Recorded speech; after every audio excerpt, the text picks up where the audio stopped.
Good morning, Steve Goodey here. I've been asked to make a quick comment about where the property market is in Wellington, Auckland and New Zealand basically post-election. And it's a bit of an interesting comment really because at the moment as I sit right here, we are post-election, we don't actually have a government.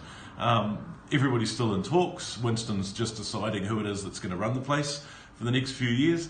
But I've got to say that I'm sitting here and thinking I really don't know if it actually matters that much. A few interesting things are happening.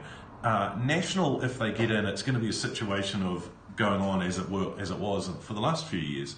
If Labour go in with a coalition with another entity, with Winston or whoever, then they've basically said that they're not going to bring in a capital gains tax in this tax cycle, which gives us a few years as well. And realistically, if you look at the tax working group information that they've stated, if they do bring in a capital gains tax, it's not actually going to affect that many people.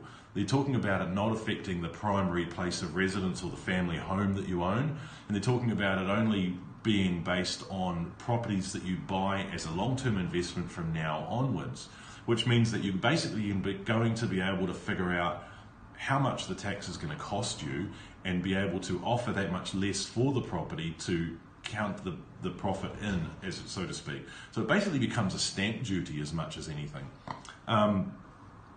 And lastly, I was speaking to a couple of the photographers for Open to View who were putting properties on the market at the moment, and they were basically saying to me, look, we've actually held back 30 or 40 properties from the market waiting for the end of the election. Those are now being put on the market. So there's been a small flood of properties in the market. I've seen this in the number of listings come up in Auckland and both Wellington as well.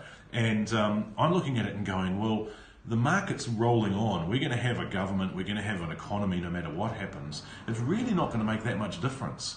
I can't see it making a huge difference whatsoever to the way that people actually invest in real estate.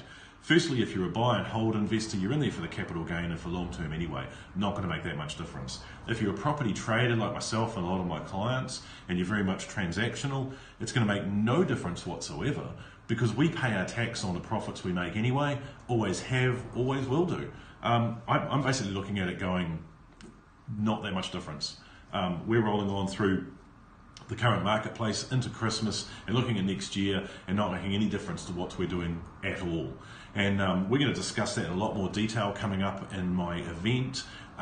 If you guys are interested in looking at that and coming along and seeing exactly how my current clients are doing it in this property market and are planning on making profits now right through to Christmas and into next year, feel free to jump on the link directly underneath this video, have a look at it, see what our clients are saying and what they're doing. I'd like to see you there. Thanks very much.